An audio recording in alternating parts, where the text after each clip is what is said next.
Hello, how is everyone? All right, Kyoko and Aiden.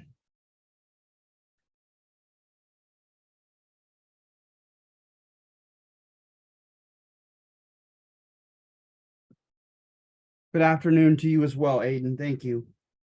All right, so today we're going to hit on the New Deal.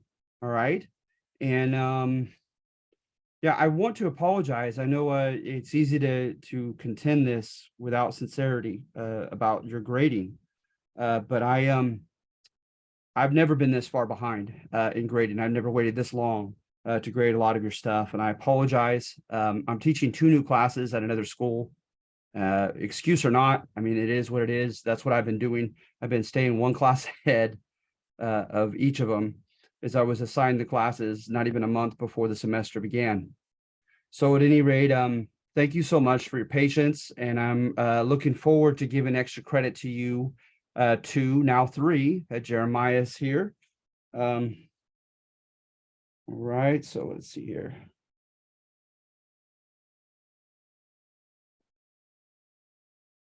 Great, great. All right, and so you have different interpretations, right, for the Great Depression. Um, I just the basics, is what I cover, not only because it's a basic coverage class, but also because it is not my forte, economics at all. But some things kind of coalesced to provide a domino effect on the national economy. All right. And so for one, right, is the you always hear about the excessive consumption. But people, right, there was a limit to their credit, how much they could spend in the 20s. And you saw like those stats that said like nearly like 80% of families had no savings by the time the Depression hit. They weren't saving any of their money. They were spending beyond their means, etc. And finally, that began to come to an end. And consumption or demand began to plummet in the fall of 29. And so the jubilant mood of the 20s, the feeling, the arrogant mood, as if, things are going to invariably continue. Joseph, welcome. Continue as they are.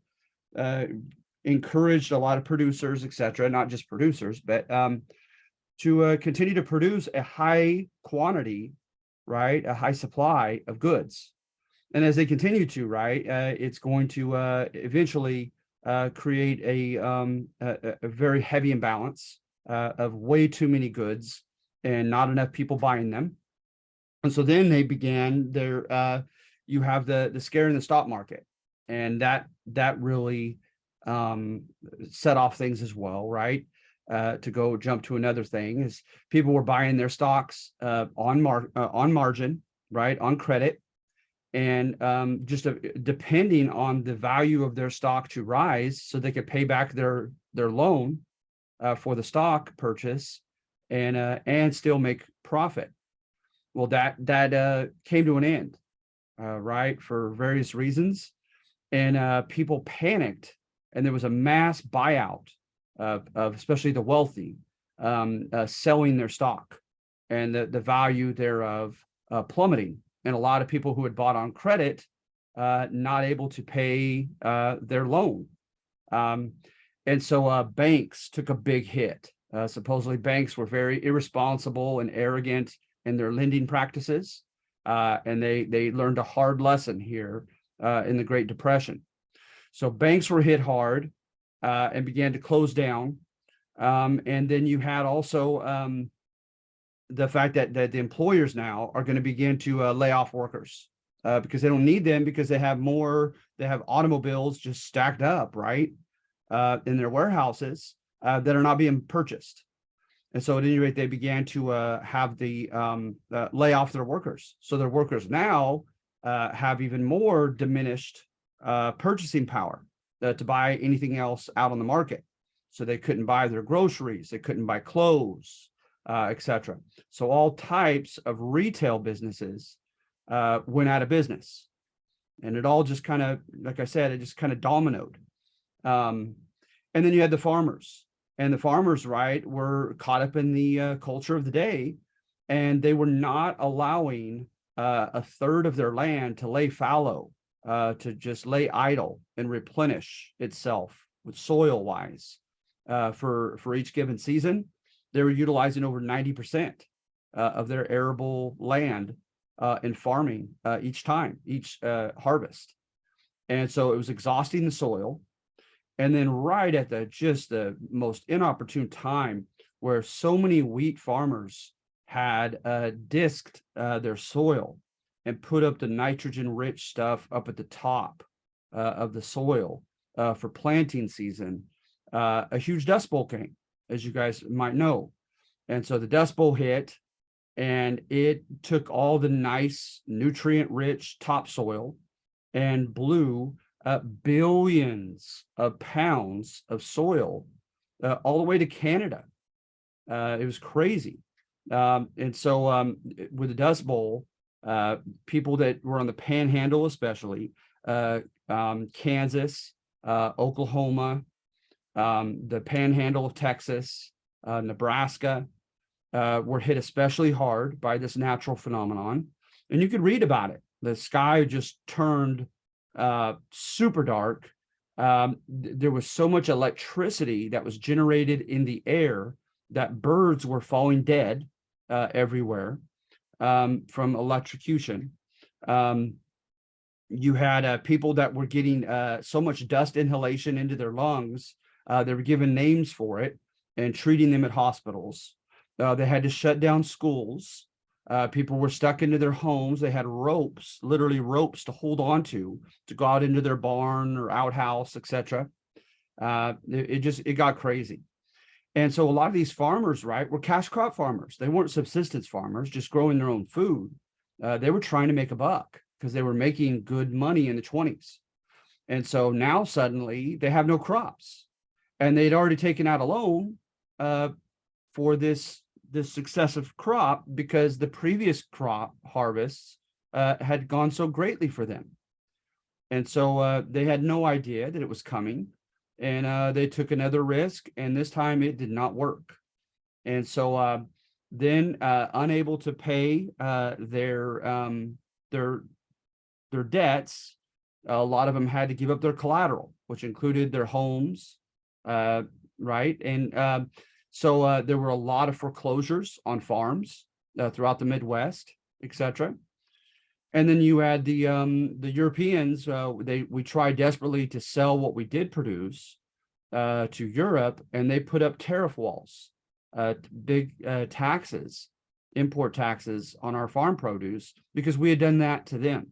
So they were retaliating when we needed their consumption the most. So it was all just a lot of bad luck, all coming down at once, right? And so with the banks, many of them, like I said, with the people freaking out and selling their stocks, purchases, their shares, and taking their deposits out of the banks. In some cases, in many areas around the country, 2 out of 5 banks failed, so almost half. It was crazy. And in some areas, it was the majority of the banks.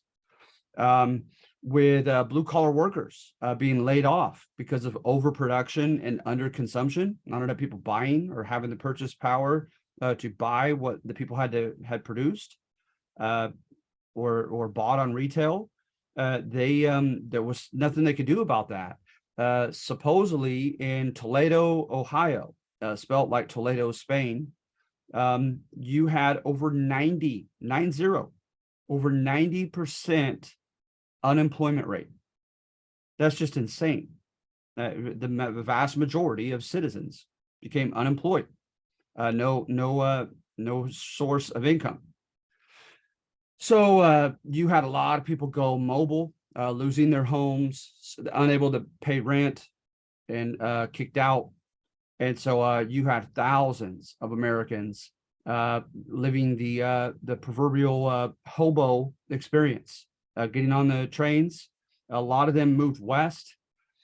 You had different middlemen and like clients and brokers of employers give out propaganda and literature a lot, oftentimes in California, contending that there was job availability in the fruit and vegetable fields, right, of California. So Steinbeck in his Grapes of Wrath book, right, and the movie they made from it, that absolutely was true. And so you had a vast movement of people from the Midwest, particularly Oklahoma, move west during this time and searching for employment. And if they did find it, there was a lot of contesting, competition with Hispanic and Asian laborers who are already out in the fields prior to their arrival.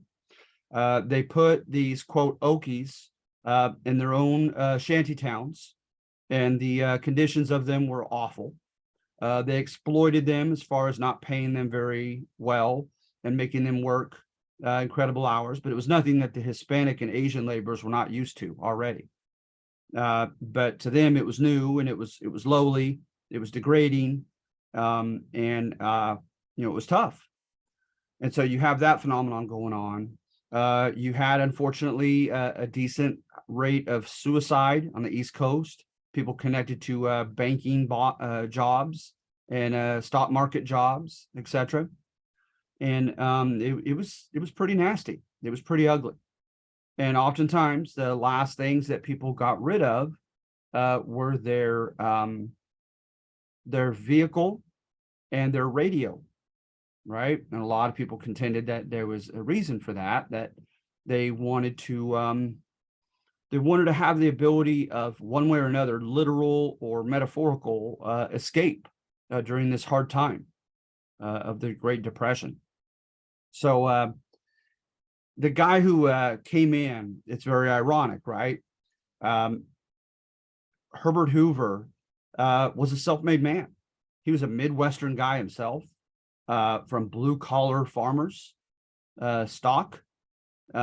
He rose up through his own hard work and intelligence as an engineer and began working for international companies all over the world as an engineer. And then got a job in the cabinet of Warren G. Harding in the 20s.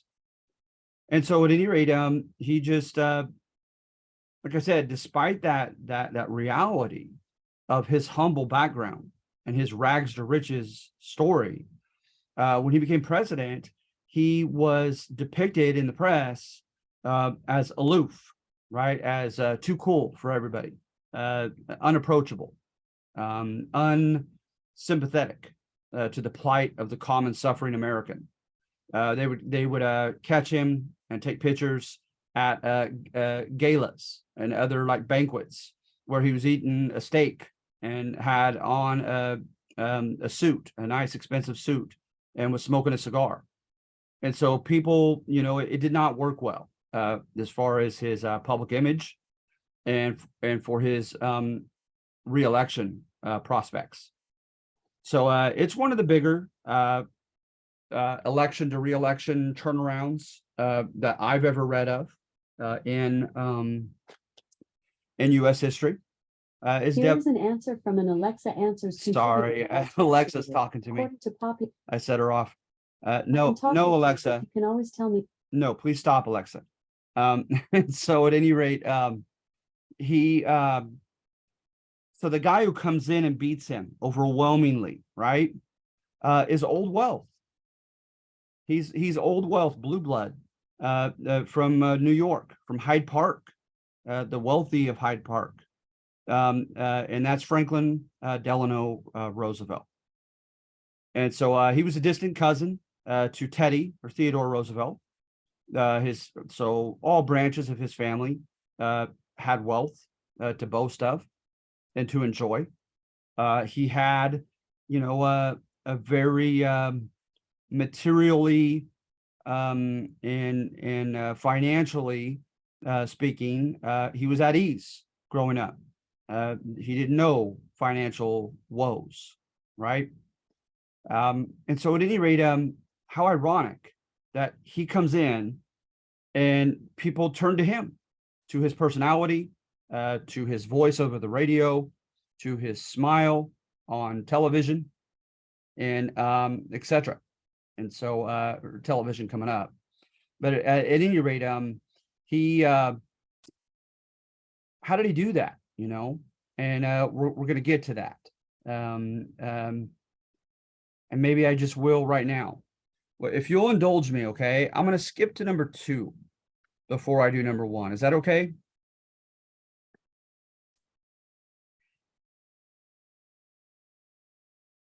Let's see here. All right. So when he was young, Franklin's father was quite old, relatively, in his birth, to have a child, and so he didn't get to enjoy the presence of his father very long. And in his youth, his father passed, but he seemed to get through it okay. He always seemed to rely much more in every way, except for financially, on his mother, and had a very close relationship with his mother. And it's kind of a a tale of two cities thing, right? Like a contrast story that you see in with Abraham Lincoln, like a story of like transformation for the better, right? Improvement of personality. He starts off young, and he's depicted as being quite superficial in his lifestyle. They called him a dandy, and a dandy, right, was like a almost kind of effeminate man, a pretty boy who chases after girls and doesn't really know hard work and grit and suffering, etc., but lives that type of polished lifestyle. So at any rate, he had that image until, right, a couple of things happened in succession. And one was that he met Eleanor, right? And the second one was that he contracted polio. And as you may know, thereafter, and as our president, he was in a wheelchair. He was disabled. And so that hit him like a stone. And so, but going back to his wife, Eleanor, yes, she was a distant cousin and the niece of Teddy Roosevelt. She had been practically raised by her aunt, who they called her Bammy. And that was the same sister of Teddy Roosevelt's that I briefly mentioned he was so emotionally reliant upon. They kind of jokingly stated often, supposedly, that Bammy would have been the one to become president in that family if she had just been born a male. So at any rate, Bammy was the one that raised her. And so she raised her in such a way, right, that she was just a very deep, a very intellectually impressive, and a very emotionally attractive woman. She was just great to talk to, and she was into all kinds of things. So for instance, right, young Eleanor totally ran with the settlement house movement. She loved the idea of helping poor immigrants and babysitting their kids, giving them classes, teaching them English and other skills, trying to provide a job for them, a place to stay, etc. And supposedly she brought on one of their first dates, Franklin was kind of surprised that she brought him to a settlement house when, he thought it was still early enough in their relationship that they should have just been alone, and it should have been, romantically charging. And instead she brings politics, right, early on to their relationship. And so the idea is she brought a level of depth and purpose out of Franklin Roosevelt that he would not have had on his own. All right. And one of the sources of evidence that they use, unfortunately, which is very mean-spirited, is the press was very harsh on Eleanor's physical looks, that she was not pretty, and he had been with pretty women before. So what did he see in her, etc. But of course, he would say that if you just met her and spent some time with her, you would know. So at any rate, she encouraged him to, like her uncle, Theodore Roosevelt, she encouraged him to take on the nobleman's obligation, right? Noblesse oblige, that the idea, right, kind of religious in origin, from the medieval time period, that if you were born wealthy, God blessed you above a large segment of the population, and you need to pay it back to him by protecting those who can't protect themselves, particularly the poor and those materially, less fortunate. So at any rate, it didn't take long, and he was championing as a young writer at his college and a young beginning politician at the local level in New York, to take on a progressive platform, right? And we've gone over the progressive movement already. So she's changing him. Well, supposedly he was alone in his room for weeks after he contracted polio, and it began to, take away his ability to walk.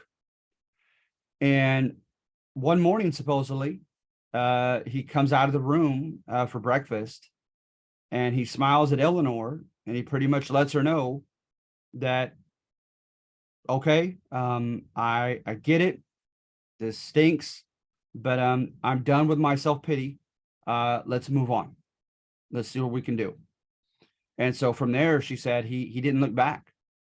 And so he had access to warm water geyser springs at Warm Springs, Georgia, right? These hot water natural spas that was supposed to have therapeutic, physiological, benefits for people going in them. Well, at the time that he went, it just so happened, and of course, right, Eleanor told him that it was meant to be for this timing to happen. It just so happened that he came during a summer in which they had a free camp of children with polio that came to that Warm Springs location. And he saw them in the pool, swimming. He got in the pool with them. He had ice cream with them. He talked with them and so forth.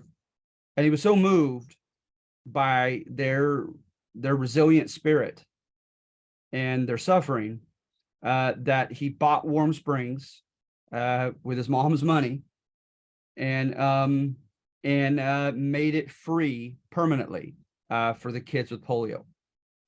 And you can see pictures when you Google him.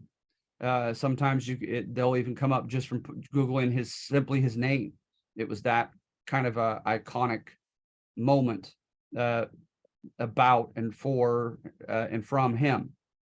And so at any rate, where I'm going with this, okay, is that he, through suffering and through his relationship with Eleanor, he became the type of person this country needed in the Great Depression to lead it.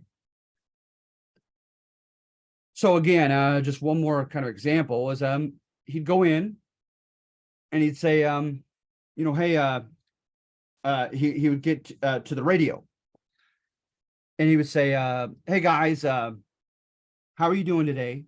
You know what? It breaks my heart if you parents were unable to feed your children today. I hope that you have a local soup kitchen. If you do not, I went to Congress today and we spoke about it, and we're doing this, and this to rectify that, right? So he just simply spoke with them in such a way that was, one, it was politician-esque, right? As far as, being suave and wanting to give them hope and showing his empathy, etc. but just with by literally telling him what the legislation he was working on that very day, and what was concerning him about their plight that very day, it worked. There's lots of evidence in his reelection numbers, his approval ratings and poll ratings, etc., that it really worked. And so those were called fireside chats, as people would go by their, their hearthstone, their chimney, fire, and listen to his radio at night. Okay, so his fireside chats were an example. And he also, I guess I lied, guys. I'm gonna give you a couple more examples of showing this type of empathy, if you will. Okay, is for one, right? As they said, the press. He'd invite the press once to twice a week into his office, right? And he would tell them a simple rule. He'd say, all right, we're going to talk freely, but when and I won't do it too often, he said, but when I make it clear, right, that you are not to print what I'm saying, either directly or even in a paraphrase, you better not, or else, right? He said, with that charm of his, without getting vindictive and mean-spirited, he said, or else you're in a timeout. I'll put you in a timeout, and next meeting, I won't let you come in and talk with us. And he made it like playful. He just had a way with people who were with or against his policies. So most of the time, the press supposedly cooperated, right? And would follow that simple rule. So they'd come in, but they said what was interesting is they said that never before had they experienced it with other politicians of their day, that while they came in technically to ask questions of him, to interview him, right? So they could then share with the country what his administration was all about and up to. They said they felt like when they left, that it was his interview and of them, right? That he had lots of questions for them. And they said he would smile and chuckle and his eyes would dance back and forth. And they said they could just see the wheels moving up in his head as he was trying to gauge from these journalists what the people did or did not need and want, etc. Now, was there a combination of genuine altruistic desire to please the people and give them what they needed? Probably. He seems to have shown a great warmth in his personality as a human being and politician. But was there also a sense of gauging things to stay popular, to stay in power, right? And of course, I think there was that as well. I think they both coexisted. So at any rate, they said these press meetings he had were just something else. And he'd have them all laughing and chuckling and just telling them everything he wanted them to say. And then in addition to that, he would try to gauge from them what they might think about an idea he was considering implementing in his, quote, New Deal to combat the Great Depression. And he would literally say, so what do you think about the prospect of, and he would say whatever it was, right? And he would wait and feed off them and get quiet and pensive. And if he saw, right, clear evidence that these journalists did not think Americans would want that it might appear too radical and different from tradition, then he would step back and he would put the brakes on the idea. And not to mention, he delegated very well. So oftentimes he would be the first to admit they were not his original ideas. They were somebody else's. Okay. So looking at numbers 1 and 3. All right. So that's number 2, right? Is that he became a compassionate leader that was needed at our greatest economic time of need, right? During the Great Depression. Okay. The character development and all that. But numbers 1 and 3, right? Number one is court history from today's liberals, from neoliberals, contending, right, that he was a visionary. He had these new, novel, visionary, radical, bold ideas, right, that he was willing to try, and that we should forever be in gratitude of such. So, that's what court history does, right? It praises the winners, praises the leaders of the country. And so this is no different. So in what ways were did he seem to appear, bold, etc.? Okay, well, for one, right, is he cooperated with, okay, and I say cooperated almost in a quote, okay? He cooperated with producers, whether they be farmers or industrial producers, right? And made, I guess, kind of a quid pro quo arrangements. You scratch my back, I scratch yours, right? With them. And that had never been done before, not to this extent. So for instance, the Agricultural Adjustment Act, the AAA, right? They're always like in acronyms, oftentimes of 3 letters. So the AAA, they would tell the farmers, okay, looks like the demand for corn, looks like the demand for wheat, looks like the demand for pigs, etc., is such and such, right? So it says, we got to make that happen. We got to bring down the supply, or we're going to continue to have this problem of a plentiful supply and not enough demand, right?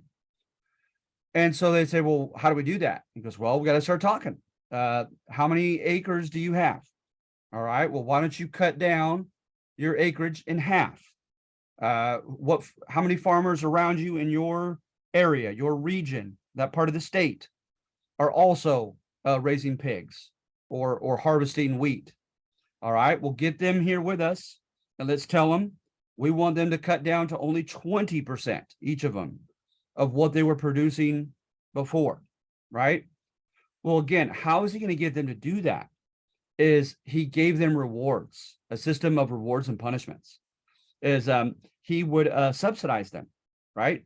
So some people, right, were told that the government would pay them to chop down their almond trees to allow their land to lay fallow, right, and replenish itself for a season or two, and then to plant peach trees, let's say, in their place.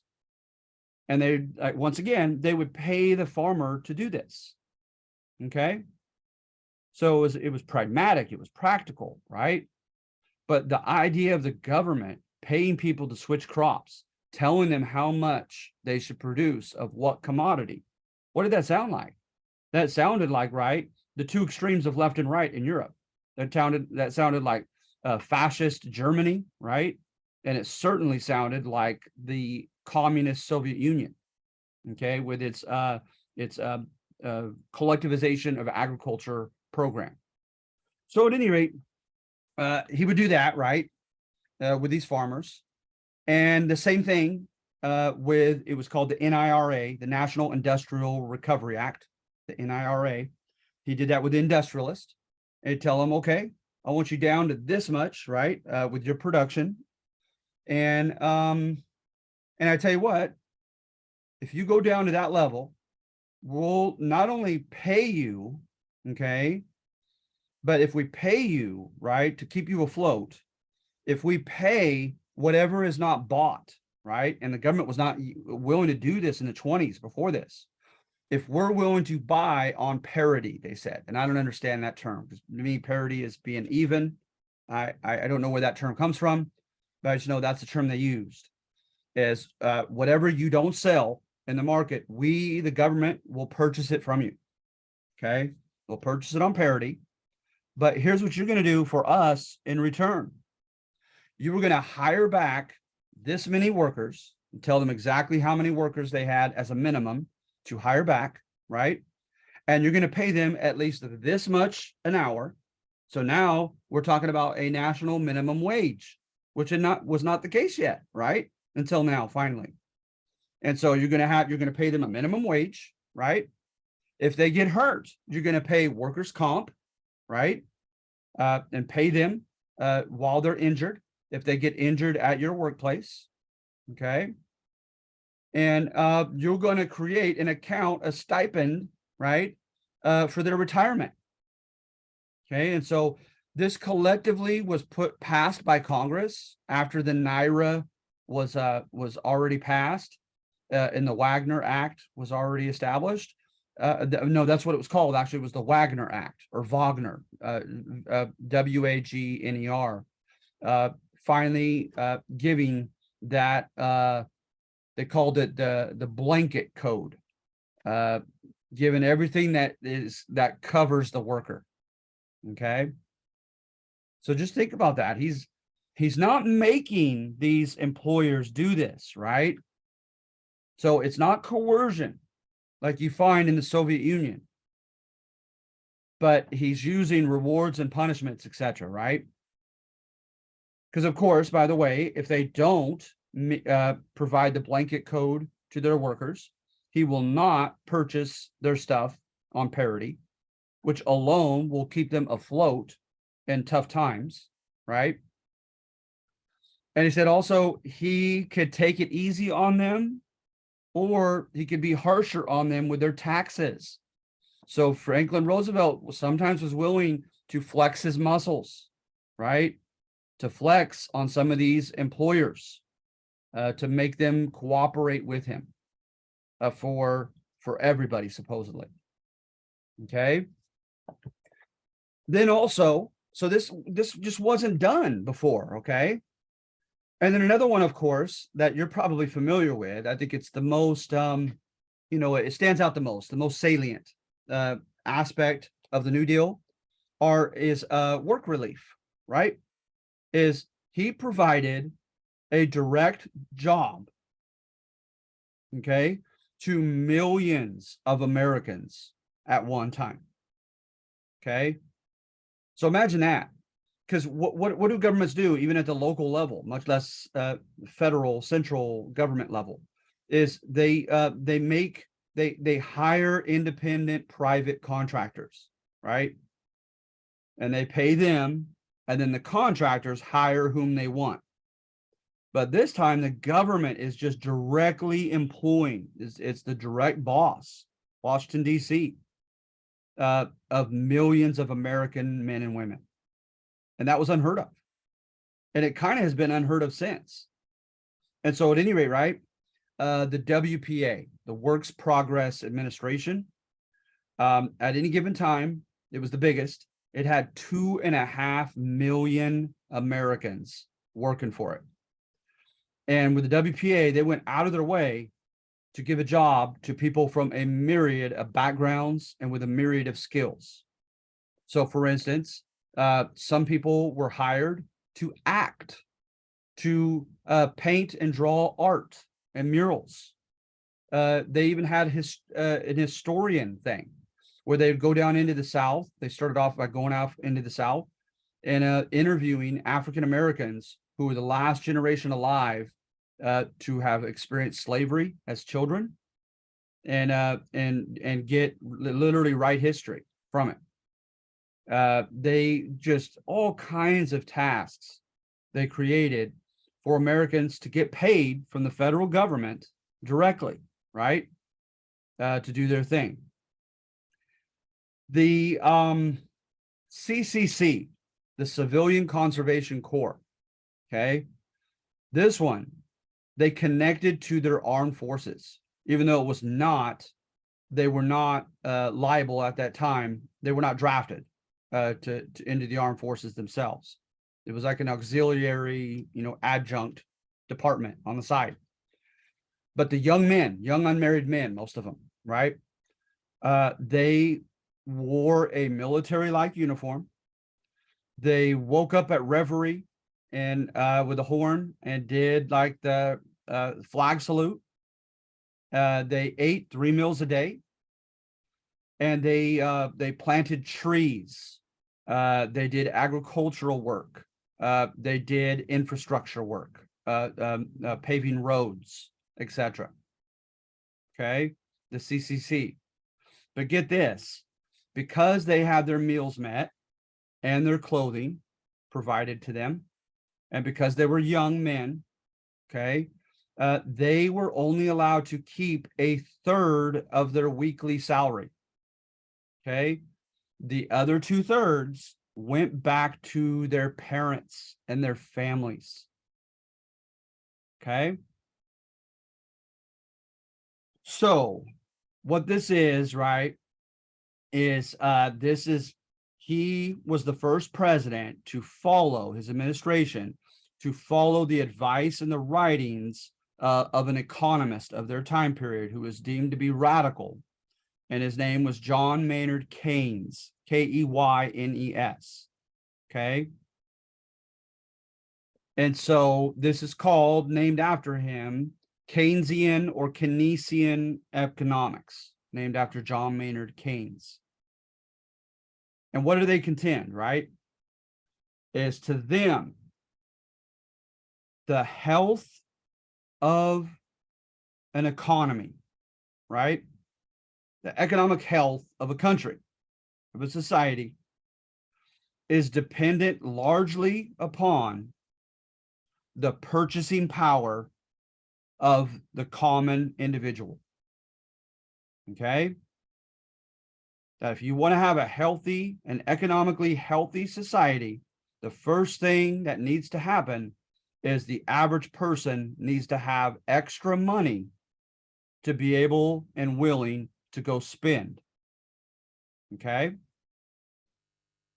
And they said, I think you know where I'm going with this, that it is the direct responsibility now of government to ensure that the common person has purchasing power.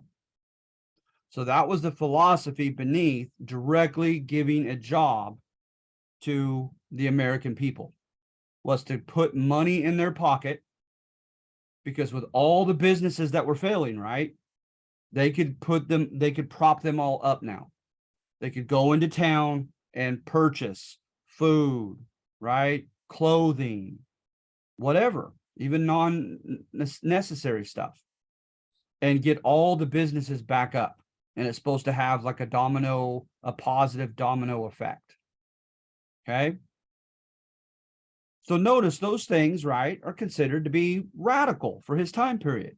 They're novel, they're new, at least at that level, at the federal level. And then also, right, is you had the whatchamacallit, the TVA, the Tennessee Valley Authority. And what they basically did, right, is they bought from the company, right? There was it was like PG&E. Trying to think of the gentleman's name, because he so George Sorrell. Don't quote me for sure on that. I want to say George Sorrell, but I could be completely wrong. But at any rate, there was a guy who was getting a lot of negative attention as a robber baron, and guilty of trust activities, kind of like a Rockefeller, etc., right? And JP Morgan. And so while he was going through all these trials and so forth, he was willing to sell, okay, his hydroelectric facilities to the federal government at Muscle Shoals, Alabama. So the federal government purchased it, began producing electricity through water power, right? And provided it to the people down in the South based upon ability to pay. And remember, that is hugely different as kind of a paradigm shift, right? Because technically, with the founding fathers, capitalism is all by, quote, merit. If you can't afford a super fancy car that someone else beside you is driving, well, then step it up. It's your fault. You need to do something different if you want to drive that expensive car that he or she is driving next to you, right? That no one's guaranteed anything. It's equality of opportunity. It's what you do with that opportunity that's up to you. But with Marxism, right, with derivations of communism and socialism, etc., they say that there are certain things, right, that are a matter of a right to all people rather than a matter of merit, of earning or deserving it. And so hence, right, some people believe no matter how hard you work, or if you're a lazy bum, you should still have access to electricity, water, garbage disposal, etc. Right? That it should not be upon merit, but it should be given as a right, subsidized by the government. Some people go further and say they also believe that should be true with medical attention and medical care, right? Regardless of what you could pay for. And then also with education, right? That it should be subsidized, regardless of what, if you could pay for the tuition fees or not. So that, to me, I call that gas and water socialism. It's like diet Marxism. It's real light, but it's still Marxist, right? And I see that here with the TVA. The government itself is providing this hydroelectric power, and it's providing it to people and just telling them whatever you could pay, and we'll foot the rest of the bill. Okay. And then the fact that he more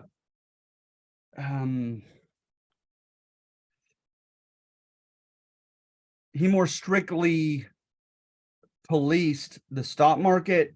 I don't know. I wouldn't call that radical. I would call that more practical. But that's another big one.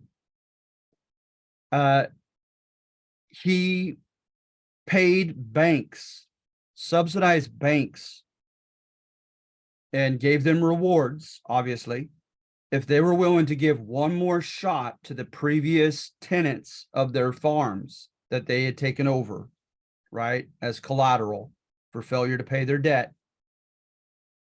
and said, if you will give them a second chance to pay their debt back, I will reward your bank. And so quite a few banks help facilitate now the reclamation of certain farmers of their farm back.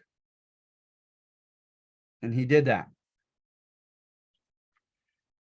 And then when you look at his cabinet, right?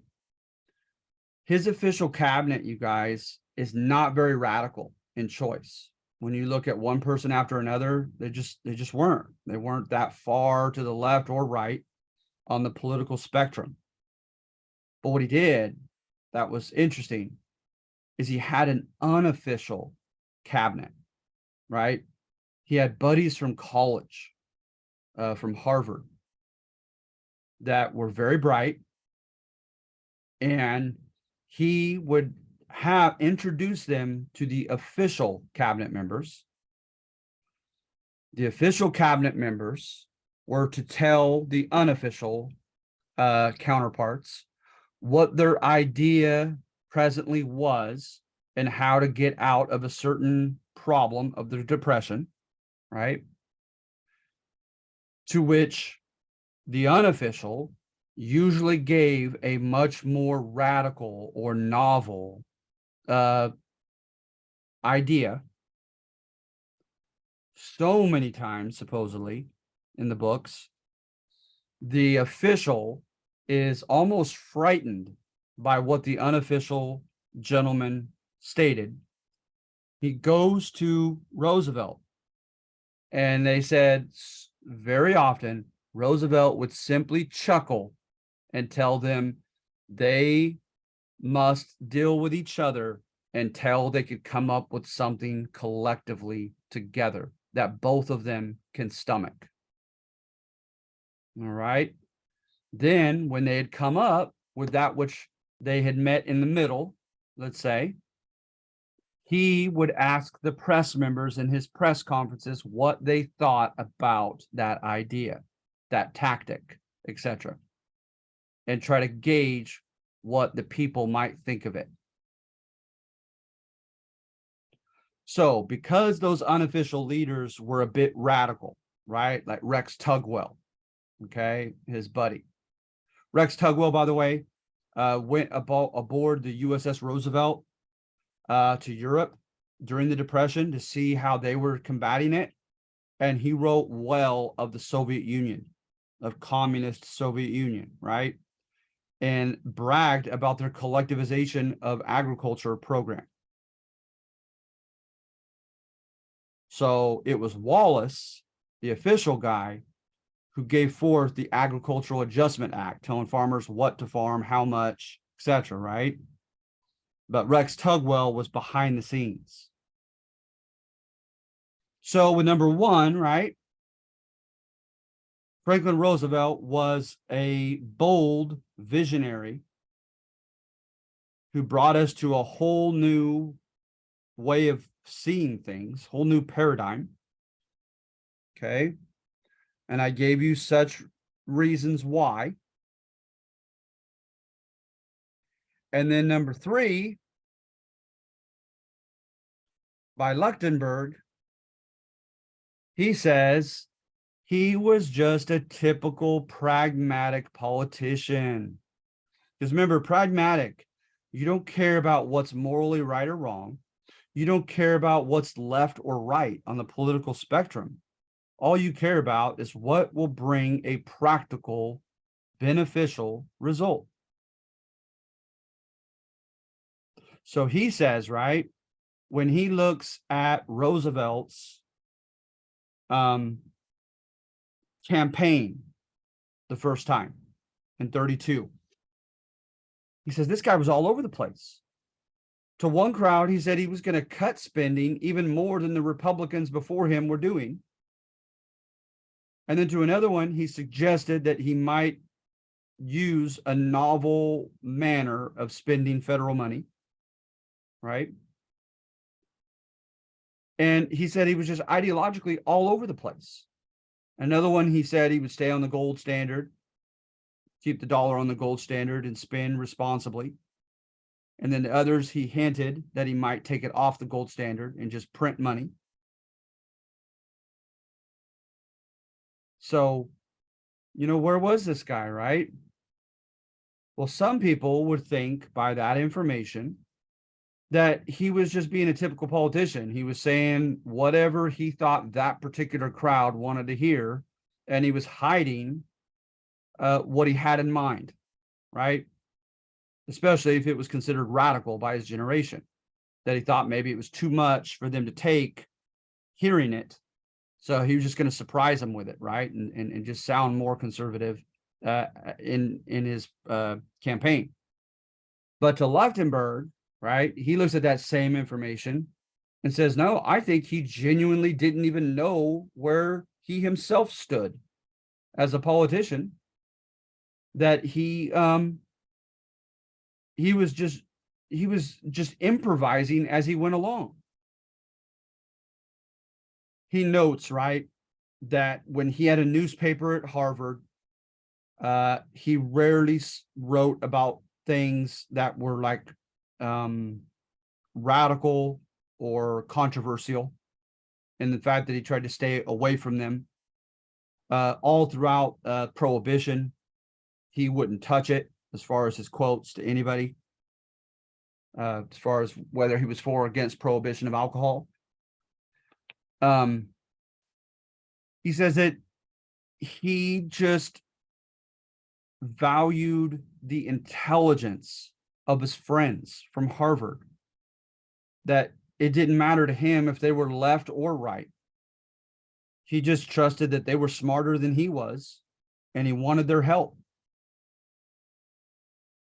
And he said that's why he did that policy, that MO that he worked out, right? His modus operandi, the way that you do something, of picking a conservative official member of the cabinet, making them compromise with a more radical, informal member of the cabinet, because he deliberately wanted something in the middle, that he wasn't radical, that he was just trying to get both sides of the spectrum and try to just, to him, all that mattered was getting out of the depression. And so he didn't care whatever was going to work. He wanted to try it. And he was open to ideas from all people of all sides of the spectrum.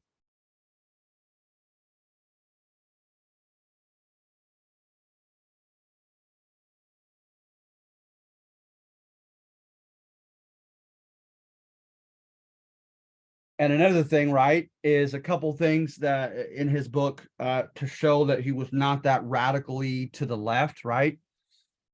Just one another thing I just thought of as well is that he didn't read much. He was not into like reading deep, philosophical and political books and topics and talking about those, etc. He wanted to meet people who had read those and feed off their brain and their thoughts for sure, but that he was not a true intellectual. He was just more of a practical politician. They also state evidence that he had a conservative side, so hence he couldn't have been that radically to the left, like number one says. For one, right, in the Agricultural Adjustment Act, he paid the farm owners money to stop farming, switch crops, put down how much they diminish the quantity of how much they produced, et cetera, et cetera. But what do you think they did to their sharecroppers? Right? They're getting paid not to farm. And so, to whatever extent, however long, that they don't need any farm work done, they're not going to provide a job, much less a piece of the pie of the stipend to their sharecroppers. They kept it for themselves. So the sharecroppers began uniting and protesting all throughout the Midwest. And they cried and cried for Roosevelt's help, saying, we deserve a piece of the pie. We're the ones who do the actual farm work. Subsidize us. And he would not do it. He would not do it. And then you had people who had like Huey Long had a Share Our Wealth program of heavily taxing the rich and helping out the poor. And Franklin Roosevelt supposedly chuckled and said that guy is one of the most dangerous men in the country. Like the idea of redistributing wealth, that Roosevelt was not having any of it, especially being a rich man himself.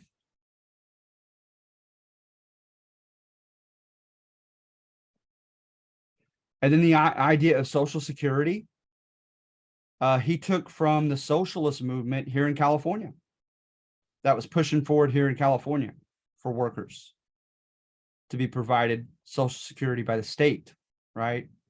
Not their employers. And he evidently saw the popularity of it, pushed for it, right? But then has a comment, whereby I'm paraphrasing here, obviously, whereby he boasted to one of his inner circle that they had finally, thankfully, taken the wind out of the sails of the socialist movement. Because he took their baby. He took their best, most popular idea. And now, gratefully, the socialists would no longer have such an appeal to Americans. Well, why would he do that if he was like a secret socialist himself? So, like I said, William Leuchtenberg says, no, I don't buy the court history. I think he was a practical, pragmatic politician who had a suave way of trying to just solve problems, regardless of where the program lays on the political spectrum, left or right, and that kept him popular, right, with the people. And you guys may know, especially with the coming of World War II and with the long duration of the Great Depression, He is going to run for re-election a third and fourth time. Had not happened before, right? And you could easily guess his rationale, right? Is that this is not your average chapter in American history. This is anomalous. It's out of the ordinary. We're in a state of emergency. We're in a state of war against the Great Depression. And then, of course, against the Axis powers, the fascist countries, when we got involved after Pearl Harbor. And so hence, right, we need to, we can't change the pilot now. We need to keep whoever is in charge going. And then in the midst of his fourth consecutive term, he died of natural causes just before the end of the war.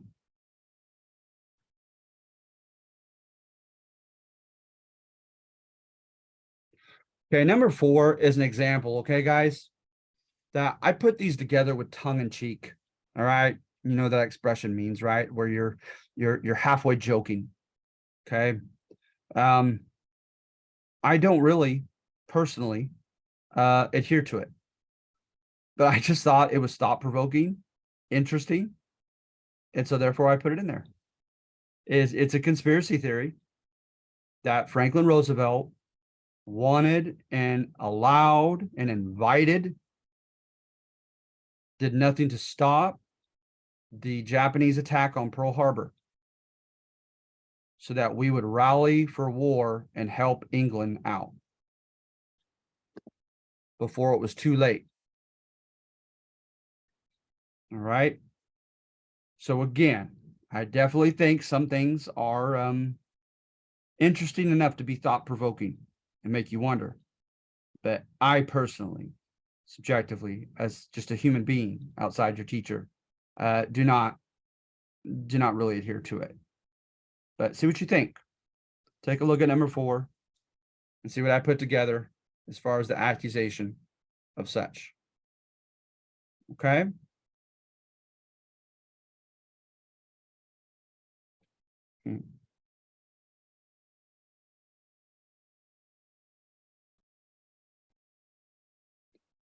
All right. So are there any questions?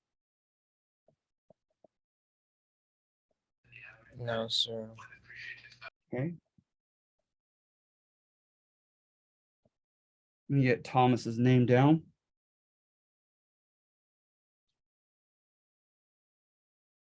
All right. All right, guys. So if that's if you guys don't have any questions or comments, I'm gonna go ahead and let you go. Okay. I hope I helped.